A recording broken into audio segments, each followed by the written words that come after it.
សួស្តីខ្ញុំបាទឈ្មោះអង្គចន្ទាបម្រើការងារឲ្យក្រុមហ៊ុន Super Kid Studio នៅពេលនេះខ្ញុំបាទសូមលើកយកកម្មវិធីរៀនកាត់តរូបភាពដោយខ្លួនឯងតាម DVD ដែលមានទាំង software សម្រាប់ set up វីដេអូមេរៀននិងឯកសារមេរៀនគឺកម្មវិធី Adobe Photoshop CC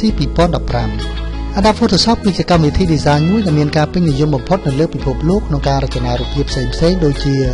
ការកែសម្រួលពន្លឺការបន្ថែមបន្ថយពណ៌ទៅលើរូបភាពម៉ូដអក្សរគម្របសៀវភៅទស្សនាវដ្តី VCD ឬក៏ DVD ម្យ៉ាងវិញទៀតយើងក៏អាចធ្វើការកែច្នៃរូបភាពឬក៏ background ទៅតាមទម្រង់ណាមួយដែលយើងពេញចិត្តដោយសារតែកម្មវិធីនេះមានលក្ខណៈទូលំទូលាយហើយមានភាពងាយស្រួលសម្រាប់ designer ក្នុងការកែច្នៃរូបភាពឬម៉ូដអក្សរទៅតាមតម្រូវការរបស់ខ្លួនគួបផ្សំនឹងការពេញនិយមក្នុងការប្រើប្រាស់នៅតាមបណ្ដារោងពុម្ពនានាផងនោះ